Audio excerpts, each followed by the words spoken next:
Soy el licenciado Raimundo Ramos Vázquez, presidente del Comité de Derechos Humanos de Nuevo Laredo, y desde hace 19 años trabajo en el acompañamiento a víctimas, principalmente en casos de agresión sexual, desaparición forzada, ejecución extrajudicial y tortura.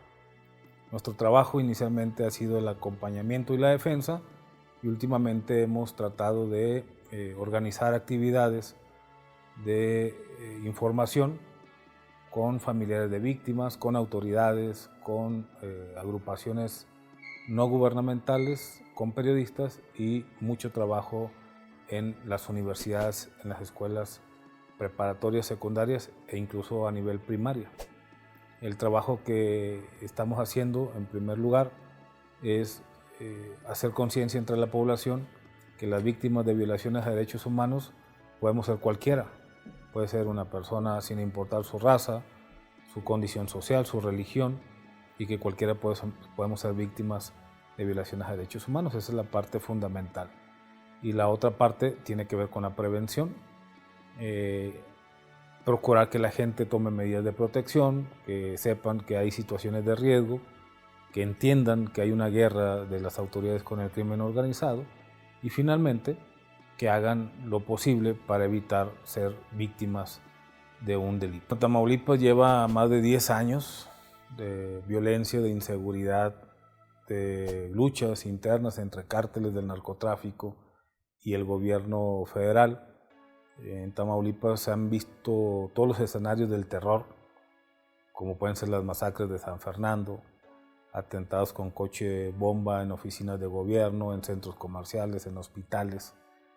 Se han dado escenarios de bloqueos, se han dado escenarios de desaparición de personas, de homicidios y pues de personas desmembradas.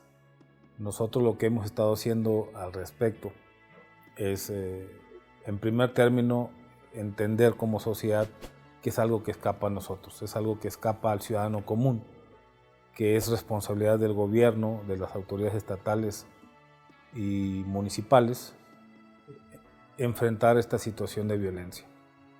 A lo que nos toca como organización de derechos humanos es advertir a las personas de este tipo de escenarios, tomar sus precauciones y obviamente tener una ruta de escape, una ruta de protección.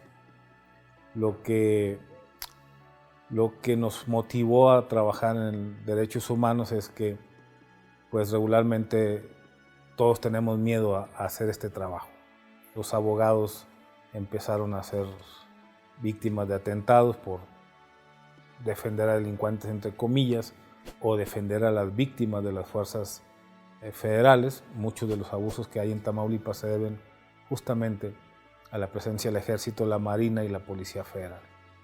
Y entonces el trabajo que nadie quería hacer, pues nos tocó hacerlo nosotros, a los activistas de derechos humanos.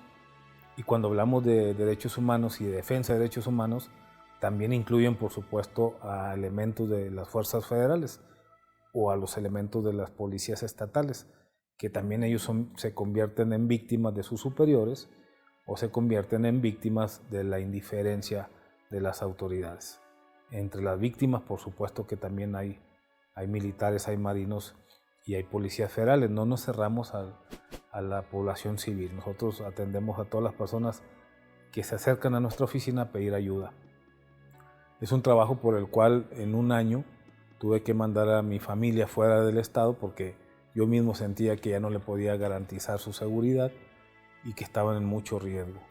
Un trabajo en el que los últimos 4 años he sido amenazado de muerte por delincuentes, por militares, por marinos, y yo creo que ya perdí las cuentas de cuántas averiguaciones previas aparezco porque la autoridad me ha querido fabricar un delito, ¿no? Son 17 años de trabajo en esta materia y en ocasiones uno llega al límite de decir o le sigo o me rajo o qué hago, ¿no? Afortunadamente ya pasamos, creo yo, los tiempos de mayor riesgo y ahora debemos seguir trabajando porque en Tamaulipas empezamos a vivir una nueva era ahora que el 5 de junio cambió el gobierno de partido. Tamaulipas En tiempos de Tomás Yarrington Rubalcaba, el gobernador, justamente fue eso, un estado fallido, un estado que protegía a los delincuentes y un estado que llegó a reprimir tanto a su población mediante la violencia, mediante la inseguridad. Después continuó esta situación con el gobernador Eugenio Hernández Flores, que fue el sucesor, y finalmente, yo creo que la parte más dramática es cuando un candidato del PRI es asesinado en Ciudad Victoria, la capital, una semana antes de las elecciones, hace 6 años. Estoy hablando del doctor Rodolfo Torre Cantú, y por el cual ese crimen sigue impune. 6 años después, ese crimen sigue impune, y esto nos da una idea de que de 30,000 averiguaciones que ha habido en este lapso de 10 años, pues nada más hay 3,000 carpetas con personas consignadas ante una autoridad, ante un juez, por la comisión de algún delito. Es decir, el grado de impunidad que ha habido en Tamaulipas en los últimos 24 años es terrible, y ahora lo que nos toca a nosotros como ciudadanos con este cambio de partido en el gobierno, pues es crear climas de confianza, darle el voto de confianza a este nuevo gobernador y empezar a reconstruir el Estado de todo a todo, en educación, en salud, en seguridad pública, en turismo, en economía, pues en todo. Tamaulipas, aunque no ha sido reconocido oficialmente, es un estado fallido, toda su extensión.